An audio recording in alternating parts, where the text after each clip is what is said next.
자, 하나님 말씀을 봅니다. 하나님 말씀 이사야 9장 1절에서 7절을 봉독해 주시기 바랍니다. 전에 고통받던 자들에게는 흑암이 없으리로다. 옛적에는 여호와께서 스불론 땅과 납달리 땅이 멸시를 당하게 하셨더니 후에는 해변길과 요단 저쪽 이방의 갈릴리를 영화롭게 하셨느니라. 흑암에 행하던 백성이 큰 빛을 보고 사망의 그늘진 땅에 거주하던 자에게 빛이 비치도다. 주께서 이 나라를 청성하게 하시며 그 즐거움을 더하게 하셨으므로 추수하는 즐거움과 탈취물을 나눌 때의 즐거움 같이 그들이 주 앞에서 즐거워하오니 이는 그들이 무겁게 맨 멍에와 그들의 어깨의 채찍과 그 압제자의 막대기를 주께서 꺾으시되 미디안의 날과 같이 하셨음이니이다. 어지러이 싸우는 군인들의 신과 피 묻은 겉옷이 불의 섭같이 살라지리니 이는 한 아기가 우리에게 낳고 한 아들을 우리에게 주신 바 되었는데 그의 어깨에는 정사를 메었고 그의 이름은 기묘자라 모사라 전능하신 하나님이라 영존하시는 아버지라 평강의 왕이라 할 것임이라. 그 정사와 평강의 더함이 무궁하며 또 다윗의 왕자와 그의 나라에 군림하여 그 나라를 굳게 세우고 지금 이후로 영원히 정의와 공의로 그것을 보존하실 것이라. 만군의 여호와의 열심히 이를 이루시리라. 아멘. 오늘은 한 아기입니다. 한 아기. 오늘은 대림절 세 번째 주일입니다. 우리 이사야서를 보고 있는 이사야는 고대 근동 역사에서 가장 다사다난했던 BC 7세기 8세기를 살아가던 유대인이었습니다. 그는 우시야 왕의 친족이었고 왕궁을 오고 가며 국제 정세와 시대 문제에 관심을 많던 청년이었습니다. 하나님은 그런 그를 부르셨습니다. 그는 우시야 왕이 죽던 해에 부름을 받아서 요담, 아하스, 히스기야, 므낫세 왕에 이르기까지 50년 넘게 민족의 흥망성쇠를 온몸으로 겪은 증인이었습니다. 그는 정말 할 말이 많았습니다. 그러나 그는 다른 말보다 메시아를 증거합니다. 아람과 북이스라엘의 침공으로 부들부들 떨던 아하스 왕에게도 하나님이 함께하사 구원하신다는 증거로 임마누엘 메시아를 증거합니다. 믿지 못하자 다시 한번 메시아를 증거합니다. 그것이 오늘 본문의 메시아 한 아기에 대한 예언입니다. 이후로도 하나님은 메시아를 통해서 무수히 메시아에 관한 징조의 말씀을 주셨습니다. 이는 메시아만이 그들의 근본적인 두려움과 모든 인생 문제를 해결해 줄 수 있기 때문이라는 것입니다.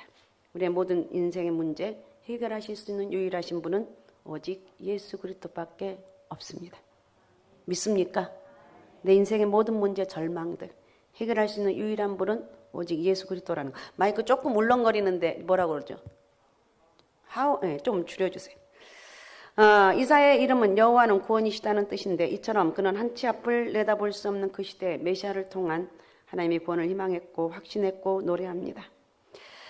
이 시간 그가 전하는 메시지를 통해서 그의 확신이 나의 확신이 되고 그의 감격이 나의 감격이 돼야 돼요. 내가 예수 그리스도를 만났다. 나는 예수 그리스도를 믿는 사람. 어제 우리가 이웃 초청 잔치를 했는데 참 은혜로웠습니다. 그죠? 정말 은혜로웠고 감동이 되었고 정말 꼼짝하지 않고 그렇게 드려졌습니다. 막 감동이 되고 막 눈물이 나오는데 그걸 참느라고 그러면서 제 입에서 이거 하나님이 하셨습니다. 이게 하나님의 은혜입니다. 하나님이 아니고는 이렇게 될 수가 없습니다. 이런 고백이 나왔습니다. 자, 1절을 먼저 읽어주기 바랍니다. 1절. 전에 고통받던 자들에게는 흑암이 없으리로다. 옛적에는 여호와께서 스불론 땅과 납달리 땅이 멸시를 당하게 하셨더니 후에는 해변길과 요단 저쪽 이방의 갈릴리를 영화롭게 하셨느니라. 네. 8장은 그들의 죄와 하나님의 가리우심으로 말미암아 위를 쳐다보거나 땅을 굽어보아도 환난과 고통의 흑암뿐이라는 절망적인 말씀으로 끝맺고 있습니다. 그런데 9장에 들어와서 그럼에도 불구하고 전에 고통하던 자에게 흑암은 정녕 없을 것이라고 말하고 있어요. 바뀌죠. 8장과 9장하고 전혀 바뀝니다. 특히 멸시를 당해왔던 스불론과 납달리 땅에서 흑암이 거칩니다. 이스라엘 민족, 이스라엘의 북쪽, 지중해와 만나는 해변길에서부터 갈릴리에 이르기까지 영화롭게 될 것이라고 말씀하고 있습니다. 여호수아 장군이 가나안을 정복한 이후 그들은 계속된 외침에 시달렸습니다. 이사야 시대에도 예외가 아니었습니다. 아람이 치고 아수르가 치고 바벨론이 건드렸습니다. 특히 아수르 왕 살마네스는 반 아수르 동맹을 지지하던 북이스라엘의 씨를 말리고자 했습니다. 마침내 북이스라엘은 기원전 722년에 아수르에서 멸망당하고 포로로 사로잡혀 갔습니다. 이 당시 아수르의 혼혈주의 정책에 의해서 이방인들이 이주했고 무참히 이스라엘은 짓밟혀졌습니다. 예루살렘에 살던 이사야는 북이스라엘에서 넘어오는 탈북자들 통해서 그들의 처참한 상황에 대해서 생생하게 전해 들었습니다. 마음이 아팠습니다. 그러나 이런 그에게 하나님 보여주신 환상은 처참함도 비통함도 아니었습니다. 그러니까 내가 지금 극한 절망 가운데 있는데 하나님이 꿈을 보여주고 비전을 보여주고 환상을 보여주니까 그런 것들을 다 잊어먹는 거예요. 어려움도 이길 수가 있고 악한 영도 이길 수가 있다는 힘이 생기는 거예요.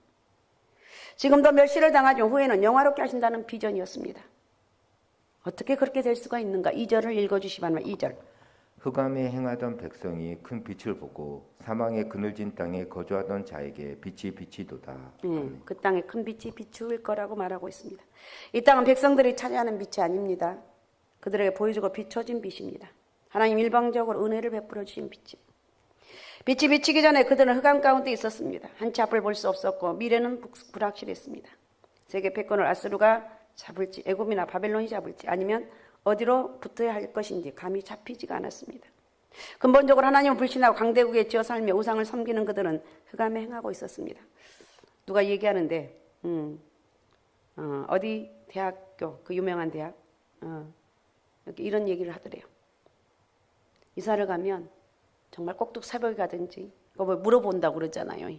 물어보고 막 하고 난리가 나는데 혹시 이사하는데 무슨 일이 있을까 봐.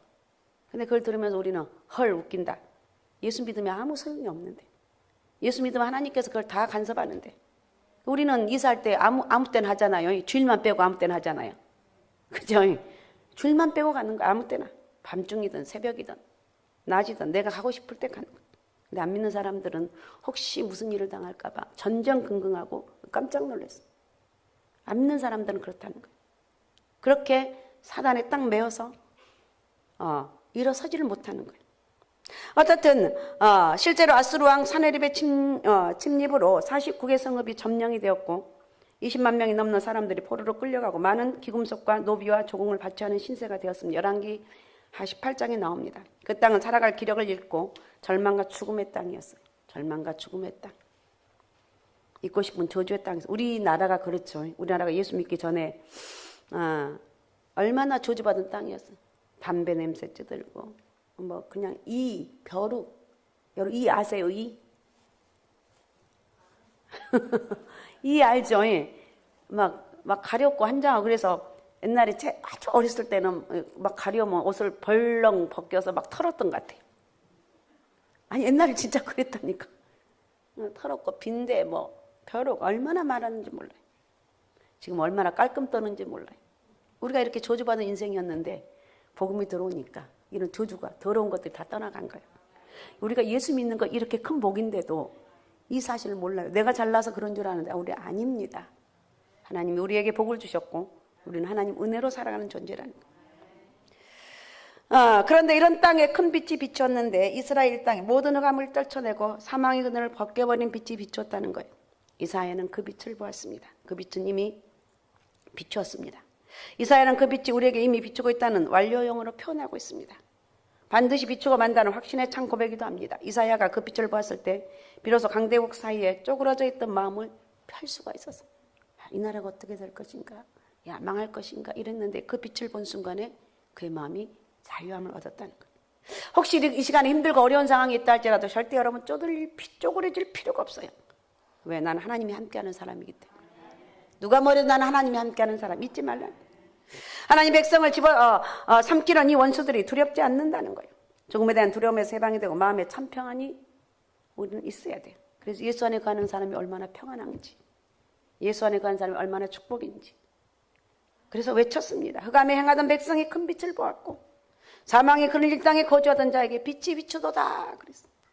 이 빛은 700년 후에 모든 어둠을 몰아내고 이 세상을 밝히 비춤으로 완전히 성취되었습니다. 바로 예수 그리스도가 이 땅에 오신 것입니다. 마태복음 4장에서 마태는 예수님이 스불론 땅과 납달리를 중심으로 한 갈릴리 지역에서 공생애를 시작하셨습니다. 대부분 이곳에 사역하신 것을 이사야 예언이 성취된 것으로 보면 됩니다. 그 땅에 그 빛 대신 예수님이 오시고 그래서 그 땅이 영화롭게 되었습니다. 사실 갈릴리 지역은 볼 곳이 없다고 그럽니다. 산도 강도 특산물도 대단한 것이 없습니다. 그러나 예수님이 오셨으며 가장 먼저 복음을 들었고 구원의 은혜를 입었습니다.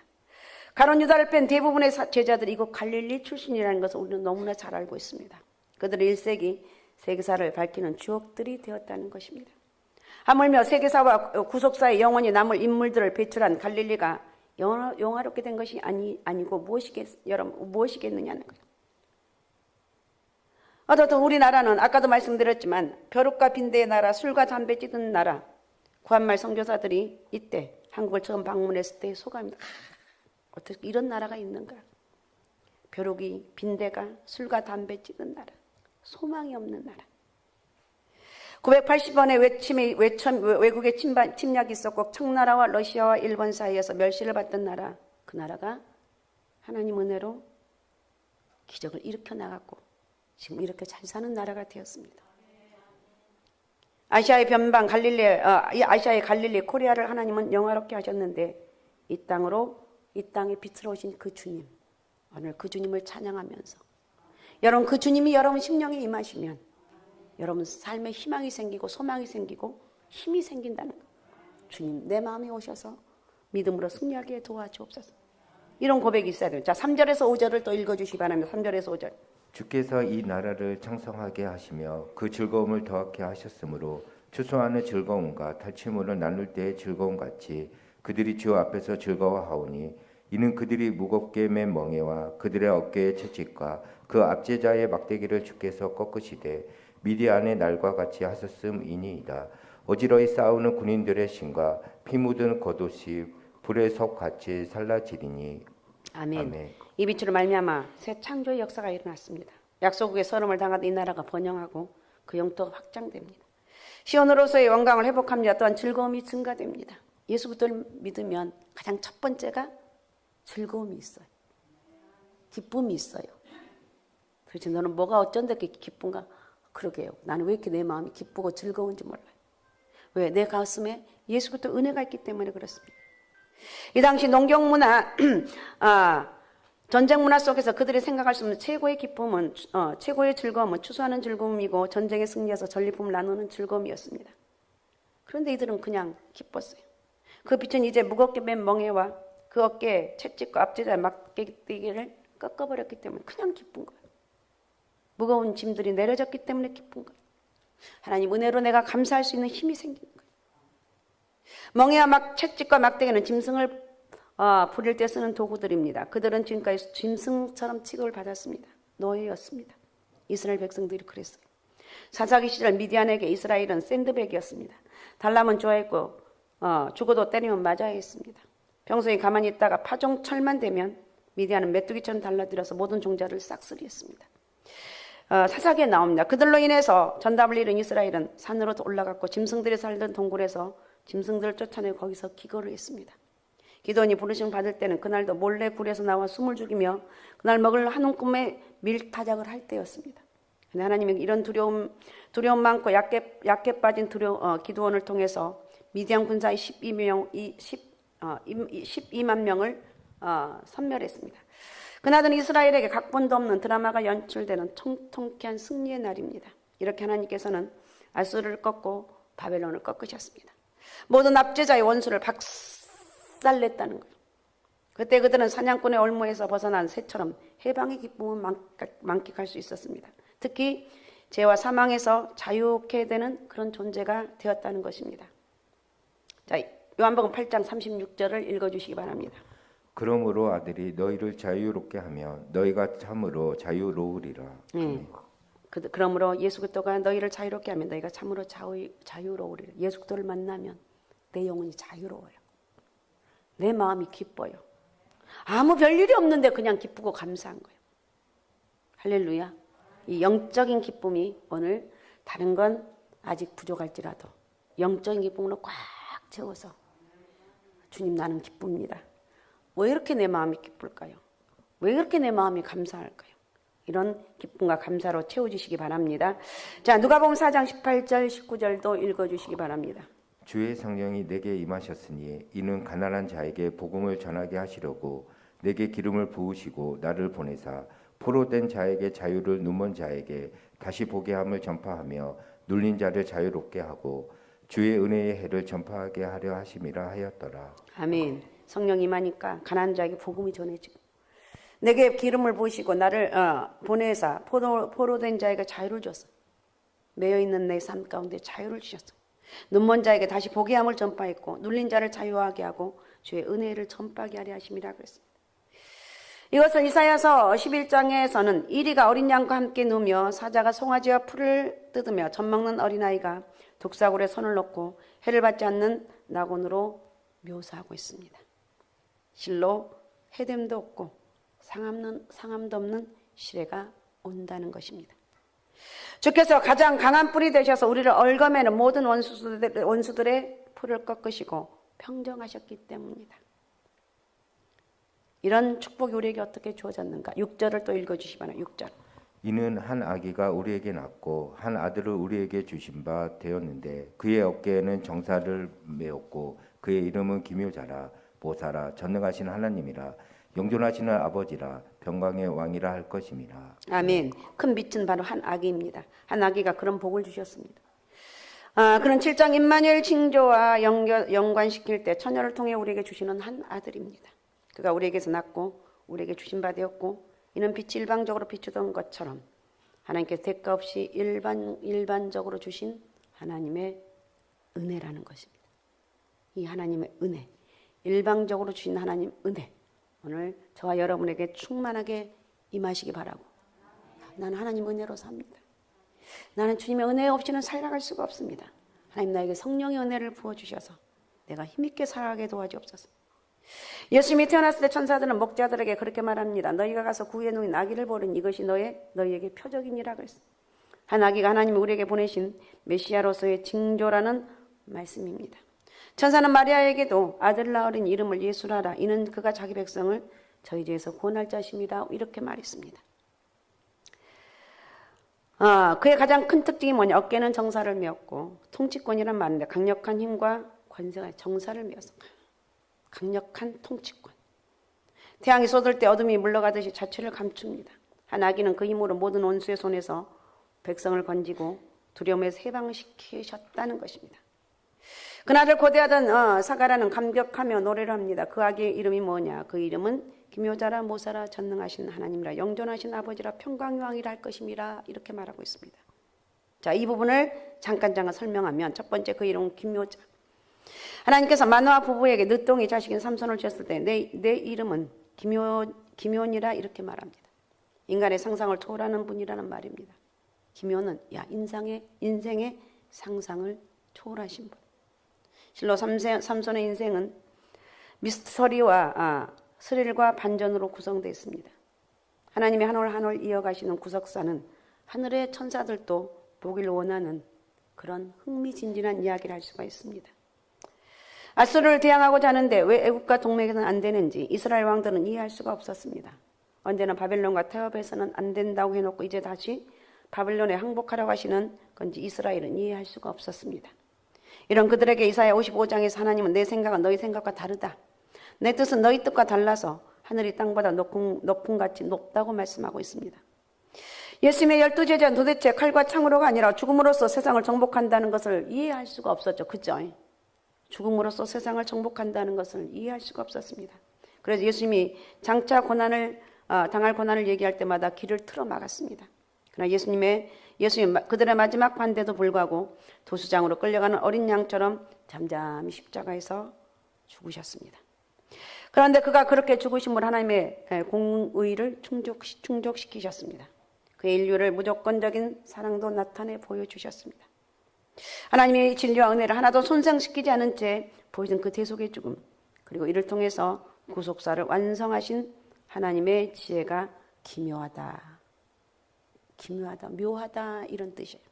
그 다음에 두 번째 그 이름 모사라는 것이죠. 모사는 책 사고 모든 문제, 고뇌하는 문제를 그에게 털어놓고 그의 도움을 받을 수가 있습니다. 모사는 옳은 것을 택하도록 도와줍니다. 가장 좋은 길을 알려줍니다. 그런데 이스라엘의 역사를 보면 그들은 가장 힘들 때 이방신들을 찾아갔습니다. 신의 제사장들과 술객들과 신접한 자를 찾아갔습니다. 이스라엘의 초대 왕이었던 사울은 엔돌의 신접한 무당을 찾아가 도움을 요청을 하죠. 하나님은 진노하셔서 이스라엘에게 물을 만한 신이 없어서 듣지도 못하고 말도 못하는 그런 목석에 찾아갔느냐고 탄식을 합니다. 하나님 이사야를 통해서 이스라엘을 카운슬링하고 있습니다. 구원의 길로 인도하셨습니다. 5명의 남자를 갈아치운 이 사마리아 여인은 세상 고뇌의 짐을 다 지는 듯한 모습으로 우물가에 나타났죠. 그러면서 물 좀 달라고 예수님께 말합니다. 그때 유대인이 왜 사마리아 여자에게 물을 달라고 그래? 당신이 야곱보다 잘났어. 두레방커녕 바가지도 없으면 사면서 완전히 싸가지 없게 굴던 이 여인이었습니다. 이런 여인을 예수님 물과 목마름의 관계, 남편과 경배의 문제를 가지고 그를 도우셨습니다. 그때 여인이 자기의 위선된 거짓된 모습을 보면서 하나하나 벗겨지고 실체가 드러납니다. 문제의 근본을 깨닫고 목마름을 해결하게 됩니다. 진정한 목마름 해결 방법은 예수 그리스도를 만나는 것입니다. 진정한 내 인생의 문제를 해결할 수 있는 유일한 분은 오직 예수 그리스도. 그 예수 그리스도가 내 마음에 평화가 이루어지고 세상이 감당할 수 있는 영적인 기쁨으로 충만하게 된다는 것. 사마리아는 이 악의 축이었죠. 이스라엘 백성들이 거들떠도 안 보는 그들에게 예수 그리스도가 직접 찾아가셔서 다시 복의 근원으로 회복이 됩니다. 어디든지 예수 그리스도가 찾아가면 회복이 되는 거예요. 그 주님은 오늘 또 우리 가운데 임하셔서 너 힘들지? 내가 너를 도와줄게. 내 마음을 이렇게 말씀으로 나를 깨닫게 하는데 나는 그걸 깨닫지를 못한다는 거예요. 여러분 오늘 기도하시면서 예배드리면서 주님 내가 알지만 또 잊어먹고 세상을 따라갑니다. 내 마음에 임하셔서 사람을 바라보는 것이 아니라 예수 그리스도를 바라보면서 끝까지 승리하게 도와주옵소서. 여호와의 신 곧 지혜와 총명의 신 모략과 재능의 신이 메시아 위에 강림하신다고 그랬는데 자 11장 2절을 또 읽어주시기 바랍니다. 11장 2절 그의 위에 여호와의 영 곧 지혜와 총명의 영이요 모략과 재능의 영이요 지식과 여호와를 경외하는 영이 강림하시리니. 아멘. 자 다시 한번 띄워주시고 우리 같이 한번 읽어보겠습니다. 여러분 기도하는 마음으로 주님 나에게도 이런 영이 임하길 원합니다. 이미 임했지만 예수 그리스도의 이런 은혜를 내가 만져지길 원합니다. 자 같이 읽겠습니다. 읽습니다. 시작. 그의 위에 여호와의 영 곧 지혜와 총명의 영이요 모략과 재능의 영이요 지식과 여호와를 경외하는 영이 강림하시리니. 주여 이 은혜를 주옵소서.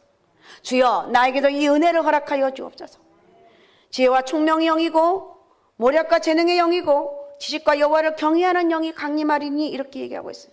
예수 그리스도를 만나면 이 말씀에 깊이 한기 들어가면 하나님은 이런 역사하는 능력이 있으신데요. 내가 그것을 모르는 거예요. 겉모습만 보기 때문에 그러는 거예요.